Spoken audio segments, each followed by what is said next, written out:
नमस्कार मित्रों, मैं संजय शर्मा, संस्कृत अध्यापक। आज अपन संस्कृत के बारे में बातचीत करेंगे। जीरो लेवल से संस्कृत की शुरुआत कर रहे हैं, अर्थात संस्कृत है क्या। मान लो कोई हिंदी का शिक्षक बनता है, उसे हिंदी के बारे में पता होता है। आप संस्कृत के भी शिक्षक बनोगे तो आपको सबसे पहले संस्कृत के बारे में ही पता होना चाहिए, ये पद कैसे बनता है, अर्थात संस्कृत का अर्थ क्या होता है, संस्कृत में कौन सा उपसर्ग लगा है, संस्कृत में धातु क्या है, संस्कृत में प्रत्यय क्या है, संस्कृत पद में किसका आगम होता है, ये सारी जानकारी आपको सबसे पहले होना चाहिए। ये जीरो लेवल से मैं शुरुआत कर रहा हूं, तो यहां से अपन थोड़ा सा सीखने का प्रयास करते हैं। संस्कृत पद में सम उपसर्ग होता है,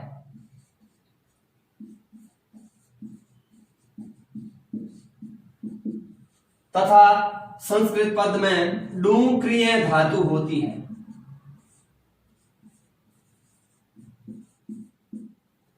तथा संस्कृत पद में त प्रत्यय होता है।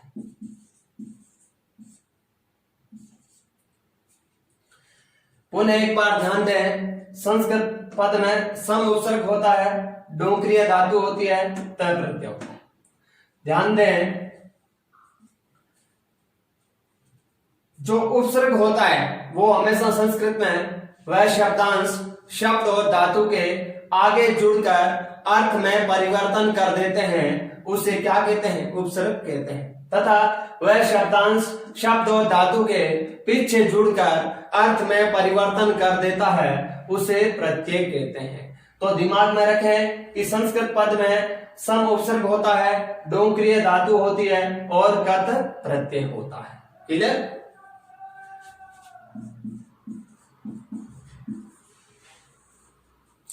उसके बाद ये जो मूल धातु है डोक्रिय, उसमें कुछ वर्णों का लोप हो जाता है। डोक्रिय धातु में से केवल क्री शेष रहता है, बाकी वर्णों का लोप हो जाता है।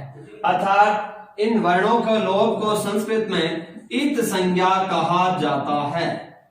अर्थात इस य की भी इत संज्ञा हुई, ड की भी हुई और उ की भी हुई, इत संज्ञा होकर के इन वर्णों का लोप हो गया। अर्थात मूल धातु डोक्रिय थी, लेकिन शेष क्या रहा, क्री। इसी प्रकार ये जो प्रत्यय है, इसमें शेष क्या रहा, इसका आधा कहकर क्या हो गया, लोप हो गया। इधर उपसर्ग क्या है, सम। तो अपने पास स्थिति क्या बची, सम प्लस क्री प्लस त। उसके पश्चात संस्कृत में एक सूत्र लगता है, सम परिभ्याम करोतौ भूषणे।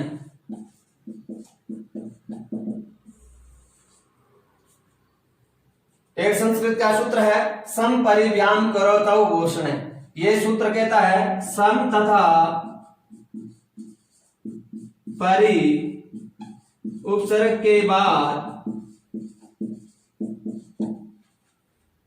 क्री धातु हो तो सुट का आगम होता है। एक बार पुनः समझने का प्रयास करें। सम तथा परि उपसर्ग के बाद क्री धातु हो तो सुट का आगम होता है। तो यहाँ देखिए बच्चों, यहाँ पर सम उपसर्ग है, उसके बाद जस्ट कौन सी धातु है, क्री धातु है। तो धातु और उपसर्ग के बीच में, ठीक है, सुट का आगम हो जाएगा। सुट में से केवल स और उ का लोप हो जाएगा, शेष क्या रहेगा, खाली स। ट का भी लोप हो जाएगा, उ का भी लोप हो जाएगा, शेष क्या रहा, स। तो दोनों के बीच में सुट का आगम कर दो, तो स्थिति क्या हुई, सम प्लस स प्लस क्री प्लस त। उसके बाद संस्कृत का एक सूत्र है, मौनोस्वार। ये सूत्र ये व्याख्या करता है, हिंदी हो चाहे संस्कृत हो, दोनों के जो संधि का जो नियम है, हलंत में के बाद कोई व्यंजन हो, हलंत में के बाद कोई व्यंजन हो तो हलंत में को अनुस्वार हो जाता है। तो यहां इस हलंत में को अनुस्वार कर दो, पद क्या बन गया, संस्कृत। पद क्या बन गया? संस्कृत। उसके बाद में संस्कृत का यदि आप लोगों से अर्थ पूछे तो शुद्ध एवं परिमार्जित भाषा।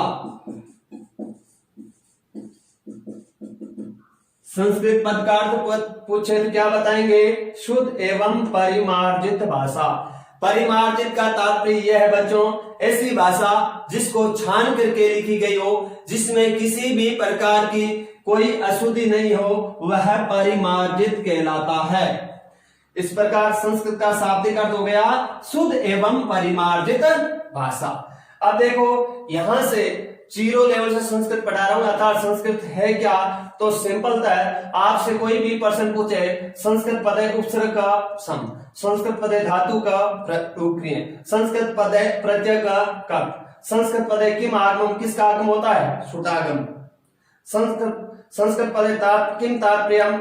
शुद्ध एवं परिमार्जित भाषा। शुद्ध एवं परिमार्जित भाषा। ये 5 प्रश्न आपको संस्कृत के बारे में पूरा पता होना चाहिए। संस्कृत का प्रश्न तो आपके समझ में आ जाएगा, उत्तर जब आएगा जब आप लोग की पूरी थ्योरी क्लियर हो। ठीक है, पढ़ोगे तो तुरंत उत्तर आएगा, नहीं पढ़ोगे तो उत्तर नहीं आएगा। संस्कृत के जितने भी टॉपिक है सब ट्रिकों पर आधारित है, कहीं भी प्रॉब्लम नहीं आएगी, लेकिन धीरे धीरे समझने का प्रयास करें।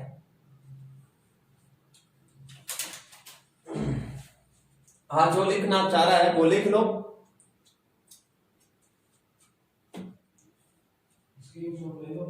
स्क्रीनशॉट ले लीजिए। आगे बढ़ते हैं बच्चों।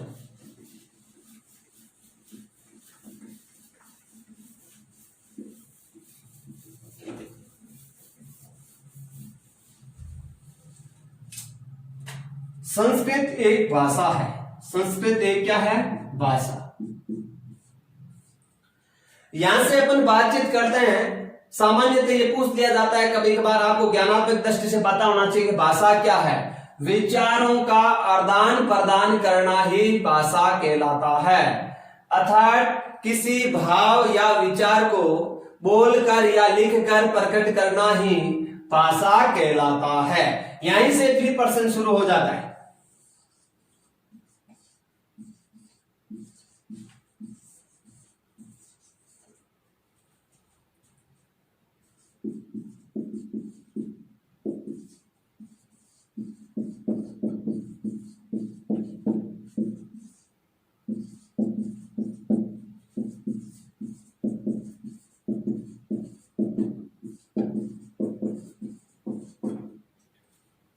एक बार इधर ध्यान दें, समझने का प्रयास करें।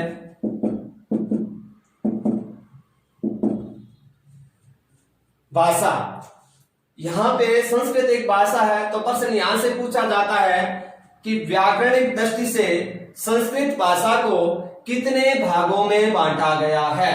व्याकरण दृष्टया भाषाया कति भागा भवन्ति, अर्थात व्याकरणिक दृष्टि से संस्कृत भाषा को 6 भागों में बांटा गया है। कितने भागों में बच्चों? 6 भागों में। ध्वनि, वर्ण, पद, शब्द, वाक्यांश और वाक्य। यहां पे फिर प्रश्न पूछा जाता है,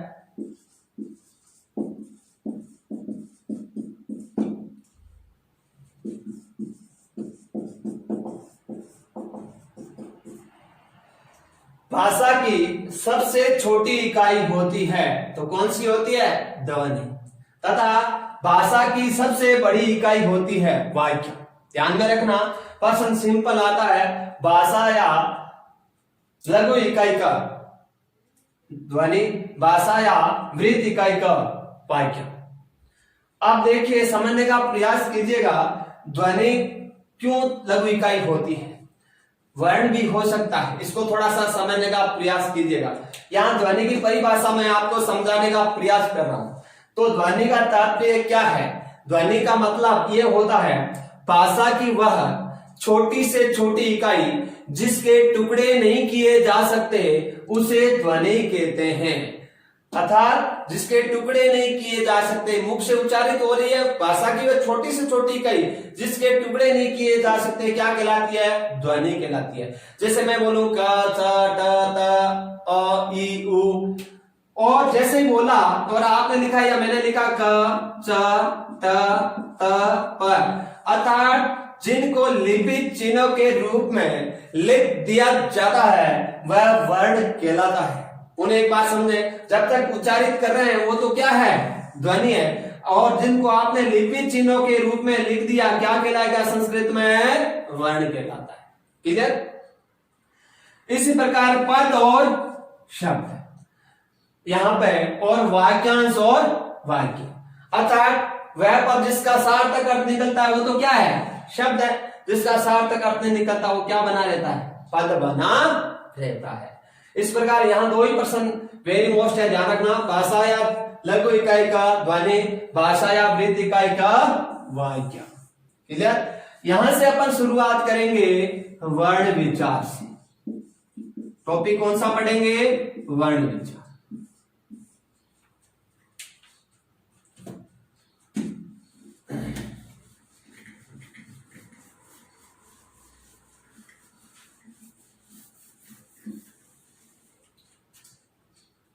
बच्चों, वर्ण विचार वाला जो टॉपिक पढ़ेंगे इसमें से कम रीट में 2 प्रश्न आने की संभावना बनी रहती है। एक तो सामान्य रूप से केवल वर्ण विचार में से प्रश्न पूछते हैं, और एक आपके जो वर्ण विचार का जो प्रश्न है वो उच्चारण स्थान या प्रयत्न में से आने की प्रबल संभावना बनी रहती है। ये 2 प्रश्न आने की संभावना रहती है, तो अपन 0 लेवल से वर्ण विचार को पढ़ेंगे। अर्थात संस्कृत में वर्णों की संख्या 52 होती है। 52 वर्णा भवन्ति, संस्कृत में वर्णों की संख्या कितनी होती है, 52 होती है। फिर एक बात दिमाग में रखना, नोट, पाणिनि के अनुसार वर्णों की संख्या 63/64 दोनों ही है। अर्थात पाणिनि जी ने वर्णों की संख्या 63 व 64 अर्थात दोनों ही बताई है। तो दिमाग में रखना, ये प्रश्न आ चुका है रीड में। फिर पुनः एक बात ध्यान दें, सिंपल प्रश्न आए, संस्कृत कति वर्णा संति, संस्कृत में कितने वर्ण होते हैं, तो कितने होते हैं, 52 वर्णा संति, 52 वर्ण होते हैं। लेकिन पाणिनि अनुसारी कति वर्णा संति, 63 व 64। 63 का मतलब 63, 64 का मतलब 64, वा का मतलब दोनों शुद्ध है। ठीक है, अब अपन बातचीत करते हैं कि संस्कृत में जो सामान्य रूप से ये 52 वर्ण है ये कौन कौन से हैं, इनके बारे में बातचीत करते हैं। यहां ध्यान रखना, वर्ण के 2 भेद होते हैं। वर्ण से कतिविधा, द्विविधा। कितने प्रकार का होता है, 2 प्रकार का होता है। एक तो होता है आपके स्वर और दूसरा होता है आपके व्यंजन।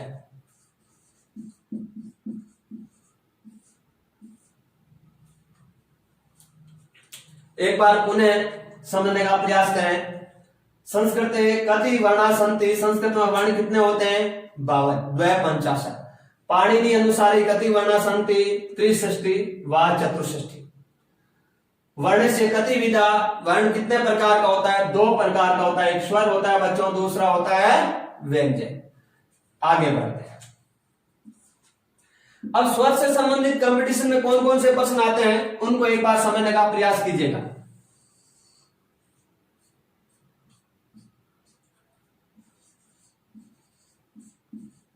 मूल स्वर कितने होते हैं, दूसरा प्रश्न पूछा जाता है कंपटीशन में, लघु सिद्धांत कौमुदी के अनुसार स्वरों की संख्या कितनी होती है। तीसरा प्रश्न आपसे पूछा जाता है कंपटीशन में, संस्कृत में स्वर कितने होते हैं। और चौथा प्रश्न पूछा जाता है, विशिष्ट स्वर कितने होते हैं। मूल स्वर संस्कृत में 5 होते हैं,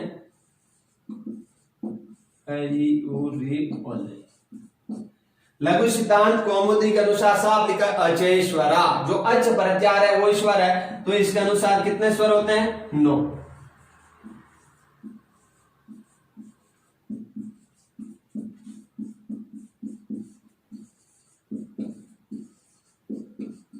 ये 9 स्वर है। संस्कृत में स्वरों की संख्या आपसे पूछे तो 13 स्वरा संति, कितने स्वर होते हैं, 13। इसमें कौन कौन से लिखने का प्रयास कीजिएगा, आ, छोटी बड़ी, छोटा ऊ बड़ा ऊ, री बड़ी री द्री ए ऐ ओ औ। और यदि आपसे प्रश्न पूछा जाए कि विशिष्ट स्वर कितने होते हैं, चतुर्दशा। तेरे तो ये ऊपर वाले ही होते हैं, एक लृ जिसका प्रयोग वैदिक में किया जाता है। तो कितने हो गए, चतुर्दश है। एक बार पुनः समझने का प्रयास कीजिएगा। स्वर की परिभाषा समझे एक बार। वह वर्ण जिसका उच्चारण स्वतंत्र रूप से होता हो स्वर कहलाता है। वह वर्ण जो जिसका उच्चारण स्वतंत्र रूप से होता है स्वर कहलाते हैं, ठीक है। और जो स्वरों की सहायता से बोले जाते हैं क्या कहलाते हैं बच्चों, व्यंजन कहलाते हैं। स्वर से संबंधित कंपटीशन में ये 4 प्रश्न पूछे जाते हैं। हालांकि पाणिनि के अनुसार जो स्वर पढ़ेंगे वो अलग से पढ़ेंगे अपन, ठीक है। उसमें आपको समझाऊंगा कौन कौन से स्वर है, ठीक है, वो अगली क्लास में। पहले एक बार इसको समझने का प्रयास कीजिएगा। यहाँ स्वर से संबंधित केवल 4 ही कंपटीशन प्रश्न पूछे जाते हैं। मूल स्वरा कति भवन्ति, तो कितने होते हैं, 5। लघु सिद्धांत कौमुद्या अनुसारे कति स्वरा 9। संस्कृते कति स्वरा 13। विशिष्ट स्वरा कति भवन्ति 14। स्क्रीन शॉट ले लें सभी। अब अपन समझेंगे, ये तो थे स्वर से संबंधित प्रश्न। अब अपन समझेंगे स्वर से कति विधा, स्वर कितने प्रकार का होता है। चलो बच्चों आगे समझते हैं।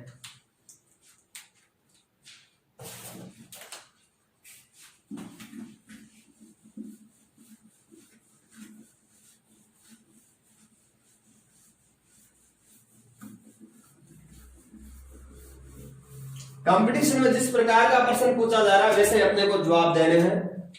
यहां स्वर के भेद, तो संस्कृत में स्वर के 3 भेद होते हैं। त्रय भेदा संति, ह्रस्व, दीर्घ, प्लुत।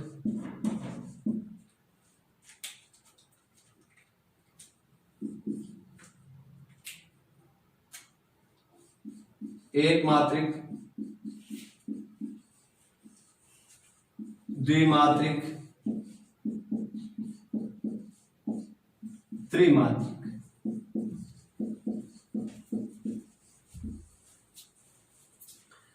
एक मात्रिक स्वर 5 होते हैं।